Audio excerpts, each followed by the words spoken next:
Evening and welcome to good health.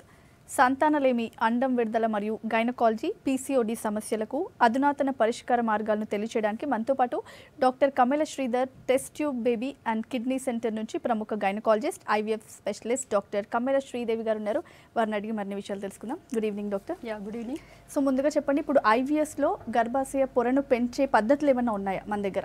అవునండి, చూడండి, ఇప్పుడు నేచురల్ కన్సెప్షన్ అంటే అండాశయం నుంచి ఒక అండం విడుదలవుతుంది. తర్వాత వీర్య కణాలు దీన్ని ఫర్టిలైజేషన్ చేస్తే ఆ పిండం వచ్చి మెల్లిగా దొరుకుంటూ వచ్చి గర్భసంచిలో ఇమ్మడాలి. ఇది నేచురల్ కన్సెప్షన్ అనమాట.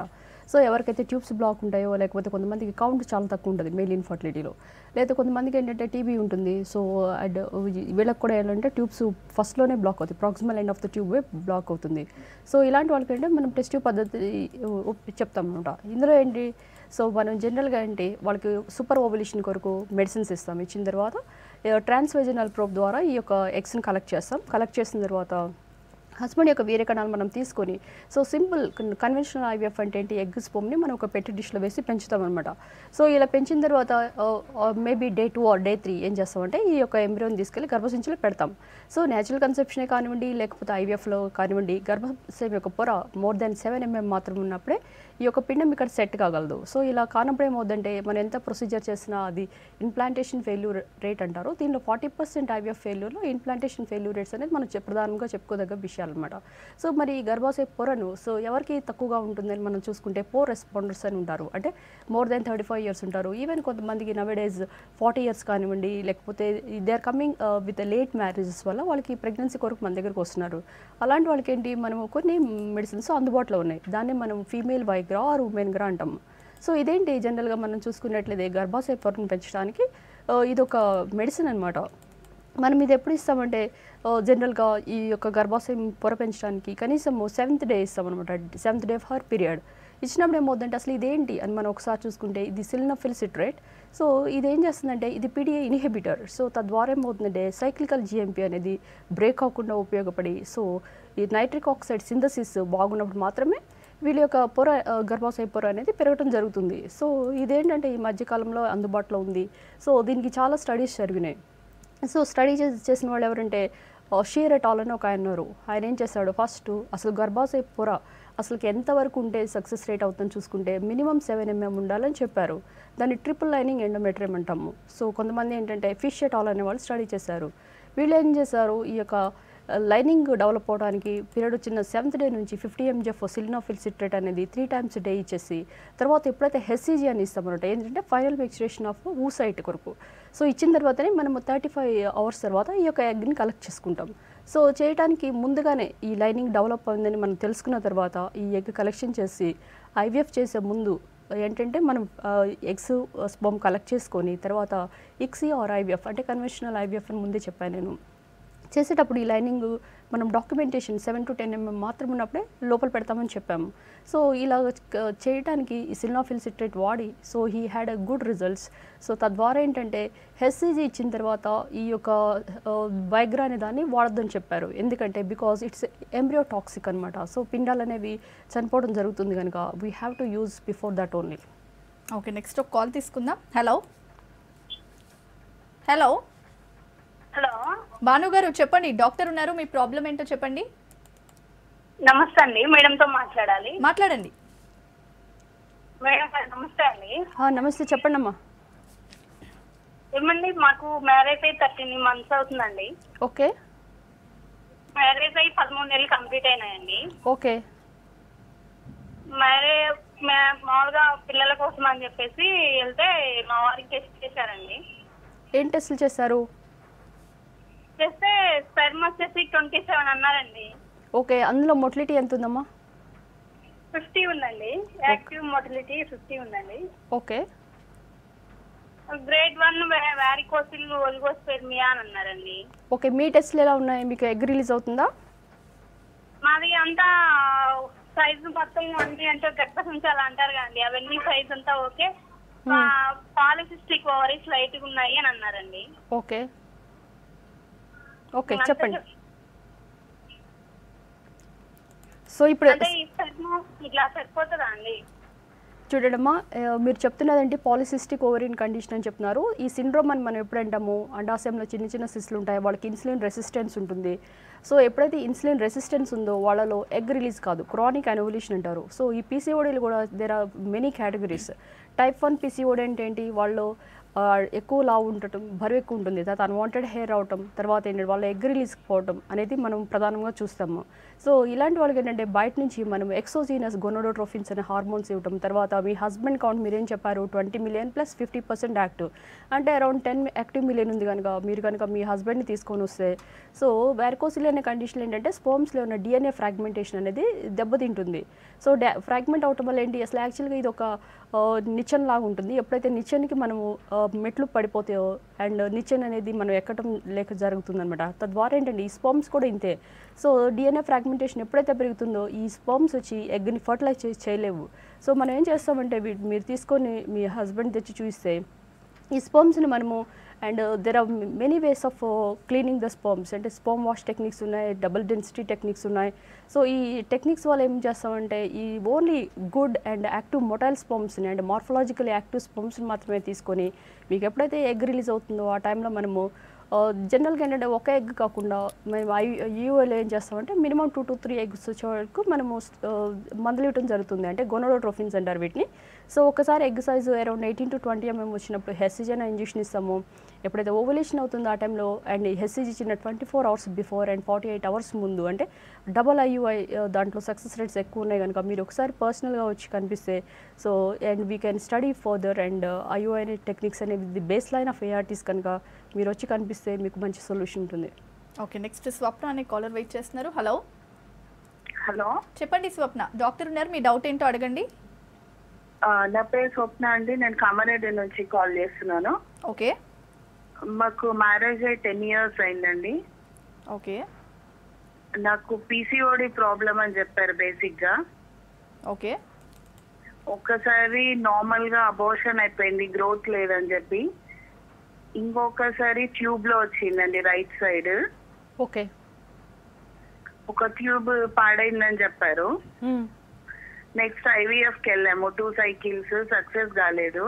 ఓకే, మళ్ళీ రీసెంట్ గా వెళ్ళాము IVF కి, ఓకే, అది కూడా సక్సెస్ కాలేదు. ఫ్రీజ్ చేశారు ఎగ్స్, అది మళ్ళీ ఎంబ్రియో ట్రాన్స్ప్లాంట్ కూడా అయింది, అది కూడా సక్సెస్ అవ్వలేదు. చూడమ్మా మీకు IVF చేయడానికి కావాల్సిన కాజెస్ ఏంటి? ఒక ట్యూబ్ బ్లాక్ అయింది అంటున్నారు, ఇంకొక ట్యూబ్ బాగానే ఉందా? ఉంది, అవ్వకపోతే నాది అసలు ఎగ్ గ్రోత్ ఉండదండి, ఇంజెక్షన్స్ పడితే గానీ ఎగ్ గ్రోత్ ఉండదు. ఓకే, సో లాప్రోస్కోపీ చేశారా ఏమైనా? లాప్రోస్కోపీ చేశారా స్వప్న గారు? లాప్రోస్కోపీ కూడా అయింది. సో అందులో IVF లో ఏంటంటే అన్ని బాగానే వచ్చాయి, ఎగ్ క్వాలిటీ బాగానే ఉంది, తన సెమెన్ అనాలిసిస్ అది అంతా బాగానే ఉంది, పర్ఫెక్ట్ ఎగ్స్ వస్తున్నాయి. కాకపోతే ఇంప్లాంట్ చేసిన తర్వాత ఫైనల్ రిజల్ట్ రావట్లేదు. సరే చూడండి అమ్మా, మీ యొక్క ఒక ట్యూబ్ క్లోజ్ అయింది అండ్ లాప్రోస్కోపీలో ఇంకొక ట్యూబ్ ఓపెన్ అయిందని చెప్పారా? అవును. సరే చూడండి, మీరు చెప్తుంది ఏంటంటే ఒక సైడ్ ఎక్టోపిక్ ప్రెగ్నెన్సీ వచ్చిందన్నారు. ఎక్టోపిక్ ప్రెగ్నెన్సీ ఏంటంటే even nowadays we are using medicines also, methotrexate and tablet ఉంది. సో తద్వారా ఏంటంటే ట్యూబ్ తీసేయకుండానే ఈ ట్యూబ్ మనం సేవ్ చేసే అవకాశం ఉంది. అయితే ఒక ట్యూబ్ బ్లాక్ ఉంది, ఇంకొక ట్యూబ్ బాగానే ఉంది అంటున్నారు. మీలో అన్ని టెస్టులు కూడా నార్మల్ అని చెప్తున్నారు. కనుక ఏంటంటే IVF అనేది లాస్ట్ రిసార్ట్, అంటే మీరు ఆల్రెడీ IVFకి వెళ్ళేసి వచ్చారు. అండ్ IVFలో కూడా latest and more advanced is ICSI అంటాం, అంటే ఇంట్రాసైటోప్లాస్మిక్ స్పర్మ్ ఇంజెక్షన్. సో కొంతమందికి కన్వెన్షనల్ IVFలో ఫెయిల్ అయిన వాళ్ళకి we take them for ICSI or IMSI అనమాట, ఇంట్రాసైటోప్లాస్మిక్ మార్ఫలాజికలీ సెలెక్టెడ్ స్పర్మ్స్ మాత్రమే తీసుకొని అండ్ మైక్రోస్కోప్ కింద చూస్తూ ఈ యొక్క స్పర్మ్ టైల్స్ని కట్ చేసి, ఈవెన్ నౌ స్పర్మ్ టైల్స్ని కూడా we are even doing with laser techniques, assisted laser techniques ఉన్నాయి. సో జనరల్గా ఏంటంటే చాలామందికి ఓవర్ ఏజ్డ్ అంటే అరౌండ్ 35 years ఉన్న వాళ్ళకి ఏంటంటే ఈ యొక్క లైనింగ్ ఉంటుందన్నమాట, పైన ఒక పొర ఉంటుంది ఎగ్ పైన, దాన్ని జోనా పెల్స్డా అంటారు. సో ఎప్పుడైతే ఈ జోనా పెల్స్డా రౌండ్గా లేదో లేకపోతే థిక్గా ఉంటుందో, మోర్ దాన్ 35 microns ఉంటుందో, వాళ్ళకి ఈవెన్ అసిస్టెడ్ లేజర్ హ్యాచింగ్ కూడా చేస్తాం అనమాట. అంటే ఒక్కొక్కసారి మనం పిండాలు లోపల పెట్టినప్పుడు ఏంటంటే అవి లోపల సెట్ కావు. సో దాన్ని ఇంప్లాంటేషన్ ఫెయిల్యూర్ అంటే నేను ముందే చెప్పాను. సో ఇలా కాని వాళ్ళకి మనము అసిస్టెడ్ లేజర్ హ్యాచింగ్ చేస్తాము, లేకపోతే ఈ యొక్క ఇమ్సీ అంటే మార్ఫలాజికలీ సెలెక్టెడ్ స్పర్మ్స్ తీసుకొని ఇక్సీ చేయడం ద్వారా మీలో సక్సెస్ రేట్స్ కనిపించవచ్చు. అదేంటంటే బేసికలీ క్యారియోటైపింగ్ ఏంటంటే చూసుకోవాలి. మీ ఇద్దరి యొక్క క్రోమోజోమ్స్ కనుక బాగానే ఉన్నాయంటే then this nothing to worry. లేదంటే కొంతమందికి ఏంటంటే ఈ క్యారియోటైపింగ్లో ప్రాబ్లమ్స్ ఉంటాయి. సో ప్రాబ్లమ్స్ ఉన్నప్పుడు ఏమవుతుందంటే ఎన్నిసార్లు చూడండి ఎంబ్రియో ట్రాన్స్ఫర్ చేసినా కానీ వాళ్ళు సక్సెస్ రేట్ కాదు. సో కనుక ఏంటంటే మీరు క్యారియోటైపింగ్ చేసి క్యారియోటైపింగ్లో కనుక మీ యొక్క ఎగ్స్ అండ్ క్వాలిటీ గురించి చదవడానికి మన ఒక స్టడీ ఉంటుంది. తర్వాత స్పర్మ్స్ కూడా బాగానే ఉన్నాయా లేదో రెండు చూసుకొని ఎగ్ స్పర్మ్ బాగుంటేనే ఆ పిండాలు తయారవుతాయి. సో ఎప్పుడైతే మీకు ఐవీఎఫ్ ఫెయిల్ అయిందో ఈవెన్ నెక్స్ట్ దాంట్లో ఎంబ్రియో ట్రాన్స్ఫర్ చేసినా కానీ సక్సెస్ రేట్స్ ఉండవు. కనుక ఏంటంటే now it is more advanced ఏంటంటే ఫస్ట్ పోలార్ బాడీ బయాప్సీ. అంటే ఏంటంటే ఎప్పుడైతే ఓవల్యూషన్ అయిపోతుందో అండ్ ఇమ్మీడియట్గా ఈ యొక్క న్యూక్లియస్ అనేది రెండుగా బ్రేక్ అయిపోయి పోలార్ బాడీ అనేది ఇక్కడ పెరివిటిలిన్ స్పేస్లో కూర్చుంటుంది. సో ఈ పోలార్ బాడీ అనేది ఫస్ట్ మెటర్నల్ కాజెస్ ఉంటాయి కనుక అంటే ఎక్స్ లింక్ డిజార్డర్స్ అంటారు. అంటే ఫ్రెజైల్ ఎక్స్ సిండ్రోమ్ కానివ్వండి, లేకపోతే కొంతమంది సికిల్ సెల్ ఎనిమియా, థాలసీమియాస్ అంటే బ్లీడింగ్ డిజార్డర్స్, లేదా కొంతమంది కిడ్నీ ప్రాబ్లమ్స్ ఉంటాయి పుట్టుకతోనే బేబీకి. ఇలాంటివన్నీ మనం ముందుగానే అసెస్ చేసుకోవడానికి మనం ఫస్ట్ పోలార్ బాడీ బయాప్సీ తీసుకుంటాము. తర్వాత ఫర్టిలైజేషన్ అయిన తర్వాత సెకండ్ పోలార్ బాడీ బయాప్సీ ఉంటుంది. So third day old biopsy అంటే దిస్ ఇస్ వన్ ట్రోకోఎక్టోడర్మ్ నుంచి కూడా మనం తీసుకుంటాం. సో బ్లాస్టోసిస్ట్ బయాప్సీ అంటే 5th డే తీసుకుంటాం. ఇలా తీసుకొని ఈ పిండాలు బాగానే ఉన్నాయి అన్నప్పుడు మాత్రమే మనం లోపల పెట్టడం జరుగుతుంది. కనుక మీరు ఒకసారి పర్సనల్గా వచ్చి మీట్ అయితే then we can give you the correct solution. Okay, next call. Hello hello చెప్పండి రాజశేఖర్ గారు, డాక్టర్ ఉన్నారు, మీ డౌట్ ఏంటో అడగండి. హలో మేడం, నా పేరు రాజశేఖర్ అండి. ఓకే యాక్చువల్గా ఏంటంటే మాకు 5 years బ్యాక్ నుంచి పిల్లలు లేరండి. ఓకే అన్ని టెస్టులు చేయించాము, అన్ని నార్మల్గానే వస్తున్నాయి. ఓకే బట్ ఏంటంటే ఐఈఎఫ్కి వెళ్దాం అనుకుంటున్నాం మేడం. అది ఎలాగ ఎందుకు వస్తుందని కనుక్కోవడం కాల్ చేస్తాం. మీ ఏజ్ ఎంత అండి? మీ ఏజ్ ఎంత? మీ వైఫ్ ఏజ్ ఎంత? 31. ఓకే 31 మేడం, మా మిస్సెస్ 27. ఇద్దరు ఎక్కడి నుంచి ప్రాబ్లం వస్తుందని చెప్తున్నారు? మీ వైఫ్ సైడ్ నుంచా లేకపోతే మీ సైడ్ నుంచా? ఇద్దరికి ఏ టెస్టులు చేయించినా అది నార్మల్గా వస్తున్నాయి మేడం. సో ఏంటంటే ఎగ్ రిలీజ్ అనేది అది ఎప్పుడో ఎగ్ రిలీజ్ అవుతుంది, బట్ అది ఎప్పుడు అవుతుందో అర్థం కావట్లేదు అన్నారు మేడం. ఫాలిక్యులర్ స్టడీ చేశారా? చేశారు మేడం. ఏ రోజు రిలీజ్ అవుతుంది ఎగ్? 14th డే అని చెప్పారు. ఆ రోజు మటుకు ఎలా రిలీజ్ అవుతుందో అర్థం కావట్లేదమ్మా, అది కనిపించట్లేదు అన్నారు మేడం. చూడండి, మీరు చెప్తున్న దాంట్లో కొంచెం కాన్స్పిరసీ ఉంది. So it is not exactly correct. జనరల్గా మీ వైఫ్కి డే 2 ఆఫ్ హర్ పీరియడ్ మనం కొన్ని హార్మోన్ టెస్ట్ చేస్తాం. సో ఇవి బేస్ లైన్ హార్మోన్స్ అనమాట. సో బేస్ లైన్ హార్మోన్స్ అంటే ఏంటి? FSH, LH and E2 progesterones. Then otherwise and స్కానింగ్లో మనకి ఎండోమెట్రియల్ థిక్నెస్ ఎంత ఉంది, తర్వాత ఏంటి యాంట్రల్ ఫాలికల్ కౌంట్, ఇవన్నీ కూడా చాలా ఇంపార్టెంట్. చాలామందికి ఓవేరియన్ రిజర్వ్ చూసుకోవడానికి సీరం AMH అనే హార్మోన్ కూడా ఉంటుంది. సీరం AMH అంటే ఏంటి? ఇక్కడున్న ప్రైమోడియల్ ఫాలికల్స్ నుంచి తయారయ్యే హార్మోన్స్ అనమాట. So it just tell about ovarian reserve ఎంత ఉందో మనకు చెప్పేది హార్మోన్ అనమాట. సో ఈ సీరం AMH కనుక more than 2 to 6.2 mg/ml ఉందంటే దిస్ నథింగ్ టు వరీ. ఇంకా మీరు ట్రై చేసుకోవచ్చు. ఎందుకంటే జనరల్గా ఫ్రాంక్లీ స్పీకింగ్ మీకు ప్రతి ఇయర్ 12 eggs చొప్పున ఇంకా 5 yearsలో అంటే ఆల్మోస్ట్ మీ వైఫ్కి 50 eggs దాటిపోయే ఉంటాయి. సో ఇంకా ప్రెగ్నెన్సీ రావట్లేదంటే they should be something problem. So we have to reassess. So ఎవరికైతే ఇలా ప్రాబ్లమ్స్ ఉన్నాయి, సో మనకి తెలియట్లేదు అని మీ వైఫ్ డాక్టర్ చెప్తున్నారు, మీ వైఫ్ కూడా చెప్తుంది. సో ఇలాంటి వాళ్ళకి మనము లాప్రోస్కోపిక్ ఓవేరియన్ డ్రిల్లింగ్ చేయటమా, లేకపోతే చూడండి ట్యూబల్ అసెస్మెంట్ చేస్తాం. కొంతమందికి ఏంటంటే గర్భసంచి గోడలు అనేవి సెప్టేట్ యూట్రస్ అని ఉంటుంది, కొంతమందికి ఆర్కేట్ యూట్రస్ అని ఉంటుంది, చాలామందికి ఏమవుతుందంటే అండ్ బైకార్నియేట్ యూట్రస్ అని ఉంటుంది. సో ఇలా ఉన్న వాళ్ళకి ఏంటంటే యూనికార్నియేట్ యూట్రస్ ఉన్న వాళ్ళకి అసలు ప్రెగ్నెన్సీ రాకపోవడం జరుగుతుంది. సో ఒకసారి మనము లాప్రోస్కోపీ ద్వారా ఫైనల్ అసెస్మెంట్ చేసుకుంటాం. చూడండి, I show one of my patient. So lights and short జియో ఇస్తాము. ఇచ్చిన తర్వాత ఏమవుతుందంటే మనము టెలిస్కోప్ వేసి చూడటం వల్ల ఏంటంటే మనకు తెలియని కొన్ని విషయాలు డయాగ్నోస్టిక్ ల్యాబ్లో మనకు కనిపిస్తాయి. సో ఇది డయాగ్నోసిస్ చేయటమే కాకుండా చూడండి, దీస్ ఆర్ ఎండోమెట్రియోమాస్. కొంతమంది చాక్లెట్ సిస్ట్లు ఉంటాయి లోపల. సో ఇలాంటి వాటిని కూడా మనం పంక్చర్ చేయడం జరుగుతుంది, సిస్ట్ ఆస్పిరేషన్ చేసుకోవడం, సిస్టెక్టమీ చేయడం జరుగుతుంది. సో ట్యూబ్స్ కూడా ఎలా ఉంటాయి, కొంతమందికి ఏంటంటే HSGలో నార్మల్ ట్యూబ్స్ వస్తాయి, కానీ లాప్రోస్కోపీలో మనం డై పుష్ చేస్తున్నప్పుడు వెరీ స్లోగా బయటపడటం జరుగుతుంది. ఇలాంటి వాళ్ళకి కూడా ప్రెగ్నెన్సీ న్యాచురల్గా వచ్చే అవకాశం తక్కువ ఉంటుంది. అంతేకాకుండా ఒకవేళ వచ్చినా వీళ్ళకి ఎక్టోపిక్ ప్రెగ్నెన్సీస్ కామన్ ఉంటాయి. సో ఇలాంటి వాళ్ళకి ఏంటంటే అర్థం కాని వాళ్ళకి విషయాలు ఉంటే మనం కంపల్సరీగా లాప్రోస్కోపీ చేసుకొని చూసుకోవాలి. ఇన్ కేస్ అన్నీ బాగానే ఉన్నాయి అనుకుంటే మీరు IVF కంటే first best thing is you better go for IUI. నేను ఆల్రెడీ ముందే చెప్పాను ఒక కాలర్కి, ఐయుఐలో మనకేంటి మీ యొక్క స్పర్మ్స్లో కూడా ముందే చెప్పాను, డిఎన్ఏ ఫ్రాగ్మెంటేషన్ కనుక ఎక్కువ ఉన్న వాళ్ళకి ఎంత నార్మల్ స్పర్మ్స్ ఉన్నా కానీ వాళ్ళ ఫర్టిలైజేషన్ ఫెయిల్యూర్స్ ఉంటాయి. So reactive oxidant species and antioxidants అనేవి బ్యాలెన్స్డ్గా ఉండాలి. సో చాలామందికి నార్మల్ కౌంట్ ఉంటుంది, బట్ వాళ్ళకి ప్రెగ్నెన్సీస్ రావు వైఫ్కి. సో ఇలాంటి వాళ్ళకి ఏంటంటే మీరు ఆండ్రాలజిస్ట్ దగ్గరికి వస్తే then they will do one scanning, and ఏమైనా ప్రాబ్లం ఉంది అంటే అండ్ ఓవర్ ఏ పీరియడ్ కనుక స్పర్మ్ ఉత్పత్తి అవడానికి కనీసం 74 hours నార్మల్ స్పర్మటోజెన్సిస్ అంటారు. సో 74 days పడుతుంది కనుక ఈ 74 daysలో మీకు ఏం చేస్తే యాంటీ ఆక్సిడెంట్స్ అంటే ఎల్కార్నిటన్ ఉంటుంది, కోఎంజైమ్ క్యూ అని ఉంటుంది. సో ఇలాంటి వాటిలో ఏంటంటే డిఎన్ఏ ఫ్రాగ్మెంటేషన్ తగ్గడం, అంతేకాకుండా ఈ యొక్క స్పర్మ్ ఎనర్జైజర్స్ అంటే ఎప్పుడైతే మనం స్పర్మ్స్ వేస్తామో అవి పరిగెత్తుకుంటా ఈ outer end of the tube చేరాలంటే కనీసము 10 to 12 hours పడుతుంది కనుక ఈ మధ్యలో అలసిపోకుండా ఉండడానికి కొన్ని మనం ఎనర్జైజర్స్ వాడతాము. సో ఇవన్నీ వాడిన తర్వాత selenium, L arginines, there are many the amino acids also available. ఇవన్నీ వాడి సో వీళ్ళలో కనుక మళ్ళీ ఏమైనా ప్రాబ్లం వస్తుందంటే then you better go for IUI. ఐయుఐలో ఏం చేస్తామంటే మనం ఆల్రెడీ స్పర్మ్ వాష్ టెక్నిక్స్ వల్ల మనం స్పర్మ్స్ని క్లీన్ చేసి గర్భాశయ గోడలు అంటే ఫండస్ కింద ఒక 2 to 3 centimeters కింద మనం ఐయుఐ క్యాన్యులా ద్వారా డైరెక్ట్ పుష్ చేయడం వల్ల ఏంటంటే విదిన్ ½ an hourలో వెళ్ళి ఈ స్పర్మ్స్ ఎగ్ని ఫర్టిలైజేషన్ చేస్తాయి కనుక సో ఇలాంటివి బేస్ లైన్ ఆఫ్ ఏఆర్టీస్ కనుక and you better go for IUIs. Okay, next Raju అనే కాలర్ వెయిట్ చేస్తున్నారు ఆదిలాబాద్ నుంచి. హలో హలో మేడం, నమస్కారం అండి. నమస్తే, చెప్పండి రాజు గారు, మీ ప్రాబ్లం ఏంటో చెప్పండి, డాక్టర్ ఉన్నారు. మేడం ఏం లేదండి, మా మిస్సెస్ కు ఫైబ్రాయిడ్స్ ఉన్నాయి, 2 పాపలు అండి. ఆయన ప్రెగ్నెన్సీ అయింది, 2 పాపలు ఉన్నారు. ఓకే, అయితే ఇప్పుడు ఆపరేషన్ ఫ్యామిలీ ప్లానింగ్ చేయించచ్చా అండి? ఆమెకి ఏమైనా ప్రాబ్లం అవుతుందా చేయిస్తే? సరే, ఫైబ్రాయిడ్స్ గురించి చెప్పండి, సైజెస్ ఎంత ఉన్నాయి మేడం? సైజ్ ఎంత ఉంది? ఫైబ్రాయిడ్ గురించి చెప్తున్నారు కదా మీరు. ఒక పాప 5 years, ఒక పాపది 2 years అండి. ఫైబ్రాయిడ్ సైజ్, మీరు ఫైబ్రాయిడ్స్ ఉన్నాయని చెప్పారు కదా, వాటి సైజ్? ఫైబ్రాయిడ్స్ ఫస్ట్ పాప ఫస్ట్ ప్రెగ్నెన్సీ తీసారండి. మామూలుగా మన మ్యాంగో చిన్న మామిడికాయ తీసేది ఉంటుందండి. ఓకే, అంత ఉండేనండి. అది అవి తీసేసారంటారు? చూపించారు డాక్టర్ గారు. మళ్ళీ సెకండ్ ప్రెగ్నెన్సీ కూడా ఉన్నది అన్నారు. అయితే ఇప్పుడు పాపలు 2 పాపలు ఉన్నారు.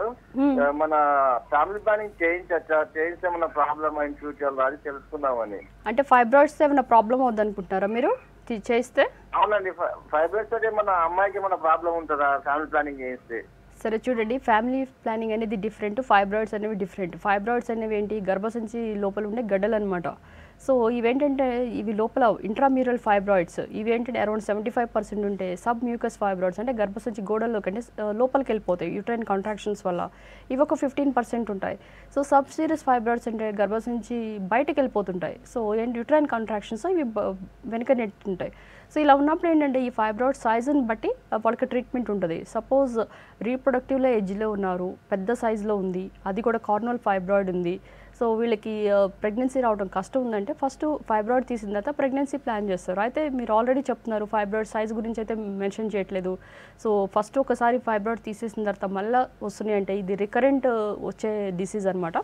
సో ఇవి చిన్న చిన్నగా ఉంటాయి అంటే సీడ్లింగ్ ఫైబ్రాయిడ్స్ అంటారు. ఇలాంటి వాటి గురించి మీరు ఎక్కువ వరీ కావద్దు. కాకపోతే ఏంటంటే ఫైబ్రాయిడ్స్ వల్ల బ్లీడింగ్ ఎక్కువ అవుతుంది, లేకపోతే పొట్ట నొప్పి వస్తుంది. ఎందుకంటే దిస్ ప్రొడ్యూసెస్ ప్రోస్టాగ్లాండిన్స్. ఎవరైతే ఫైబ్రాయిడ్స్ ఉన్న వాళ్ళకి కాంట్రాసెప్టివ్ మెథడ్స్ ఓసీ పిల్స్ అనేవి వాడకూడదు. అంతేకాకుండా అండ్ ఎందుకంటే ఈ ఓసీ పిల్స్లో ఈస్ట్రోజన్స్ ఎక్కువ ఉంటాయి, తద్వారా ఫైబ్రాయిడ్ సైజ్ పెరిగే అవకాశం ఉంటుంది. కనుక ఏమవుతుందంటే ఇలా కాకుండా వీళ్ళకి ఏం చేస్తారు, ఐయూ సీడ్స్ కొంతమంది ఏమైనా కాపర్ టీ కానీ లేకపోతే అండ్ టెంపరీ మెథడ్స్ ఏమైనా ట్రై చేస్తారు, అవి కూడా పెట్టకూడదు. ఎందుకంటే దానివల్ల ఏంటంటే ఇంకా వాళ్ళకి పెయిన్ ఎక్కువ వస్తుంది. So nowadays we have another method of breaking this fibroids also HIFU అంటారనమాట. So high intensity focused ultrasound waves అనేవి పేషెంట్ ఇక్కడ పనుకుంటే ఎంఆర్ఐ గైడెడ్ వల్ల ఈ ఫైబ్రాయిడ్ని అరౌండ్ ఈ వేవ్స్తో 3 hours మనము పంపించడం వల్ల ఈ ఫైబ్రాయిడ్ అనేది ష్రింక్ అవటం జరుగుతుంది. కనుక ఇలాంటి పద్ధతులు అందుబాటులో ఉన్నాయి హైదరాబాద్లో కూడా, మీరు యూటిలైజ్ చేసుకోవచ్చు.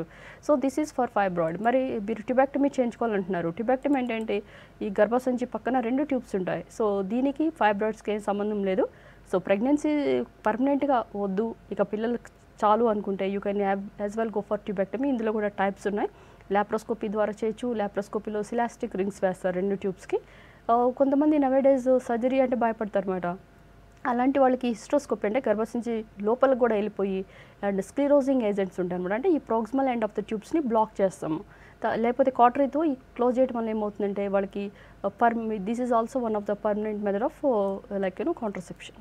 Okay, next call Chaitanya. Hello hello చెప్పండి మేడం. గుడ్ ఈవినింగ్ చైతన్య, చెప్పండి. హలో మేడం, నా మ్యారేజ్ అయి 10 years అవుతుంది మేడం. ఓకే అయితే ఫస్ట్ ఒక బాబు పుట్టి చనిపోయాడు. ఇప్పుడు 6 years అవుతుంది, మళ్ళీ అవ్వట్లేదు. 4 times IUI కూడా అయింది మేడం. రీసెంట్ గా లాప్రోస్కోపీ పీసీఓడి ప్రాబ్లం అని లాప్రోస్కోపీ చేశారు మేడం. ఓకే. అయితే ఇప్పుడు 2 months అవుతుంది లాప్రోస్కోపీ అయ్యి. పీరియడ్ రావట్లేదు మేడం. ప్రెగ్నెన్సీ టెస్ట్ చేస్తే నెగిటివ్ అని వచ్చింది. ఓకే, మీ ఏజ్ ఎంతమ్మా? 30 మేడం. 30 years. చూడండమ్మా, ఎవరికైతే ప్రెగ్నెన్సీ రావాలి అని బాధపడుతూ ఫోన్లు చేస్తున్నారో వాళ్ళు తెలుసుకోవాల్సిన విషయం ఏంటంటే వాళ్ళు అండాశయం నుంచి ఒక ఎగ్ విడుదలవ్వాలి. ఎగ్ విడుదల కావట్లేదంటే అర్థమే వాళ్ళు హార్మోన్స్ అనేవి సమతుల్యత లేదు.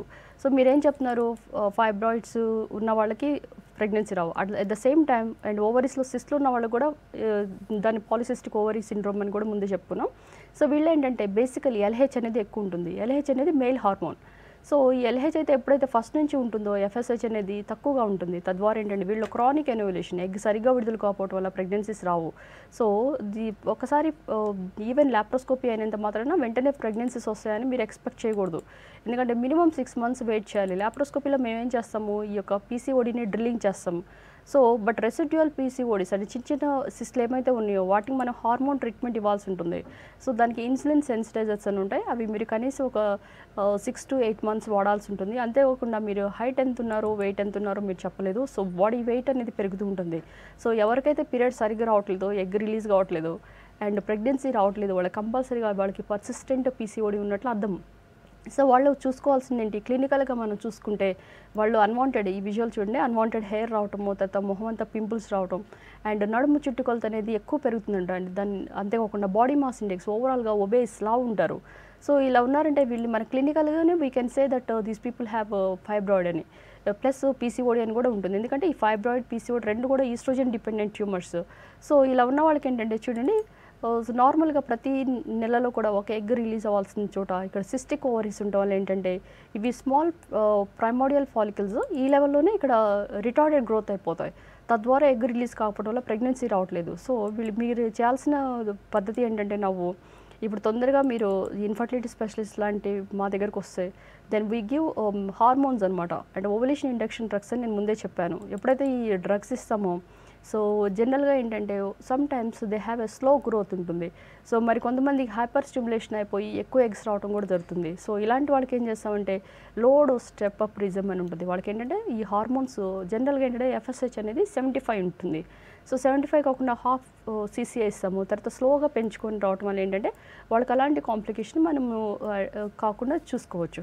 ఎప్పుడైతే వీళ్ళు ఎక్సర్సైజ్ 18 to 20 mm వస్తుందో వాళ్ళకి HCG ఇచ్చి దెన్ IUI అనే చిన్న టెక్నిక్ ద్వారా లేకపోతే వాళ్ళకి న్యాచురల్ కన్సెప్షన్ కావాలంటే టైమ్డ్ ఇంటర్కోర్స్ అని అంటారు. సో ఏ టైంలో ఎగ్ రిలీజ్ అవుతుందండి మన ఫాలిక్యులర్ ట్రాకింగ్ చేసుకోవచ్చు. Nowadays there is LH kits అని ఉన్నాయి మార్కెట్లో. LH కిట్స్ అంటే ఏంటి, ఈ LH అనేది ఓవల్యూషన్ టైంలో రిలీజ్ అయ్యే హార్మోన్ అనమాట. సో ఈ LH అనేది ఒక ప్రెగ్నెన్సీ కిట్ లాగా even you can do it in the urine also, యూరిన్లో చూసుకోవచ్చు లేకపోతే బ్లడ్లో కూడా చూసుకోవచ్చు. సో ఎప్పుడైతే ఈ LH లైన్స్ పాజిటివ్ వచ్చిందో HCG తీసుకొని సో వాళ్ళ హస్బెండ్తో టైమ్డ్ ఇంటర్కోర్స్ పాల్గొని ఉంటే వాళ్ళకి ఏంటంటే ఈ కార్పస్ లూటియల్ ఫేస్ డిఫెక్ట్ ఉంటుంది కనుక బయట నుంచి కూడా ఈస్ట్రోజన్ ప్రొజెస్ట్రాన్ అనే హార్మోన్స్ ఇవ్వడం వల్ల ఈ యొక్క ఎగ్ ఏదైతే ఫర్టిలైజ్ అయిందో ఈ ఎంబ్రియో తయారైపోయి స్లోగా ఈ యొక్క గర్భసంచిలో ఇమడటానికి కావాల్సిన డ్రగ్స్ కూడా ఇవ్వడం వల్ల సక్సెస్ రేట్స్ ఎక్కువ ఉంటాయి. Okay, thank you so much doctor, infertility and gynaec problems గురించి చెప్పినందుకు. ఇది ఇవాల్టి good health. Keep watching V6 News.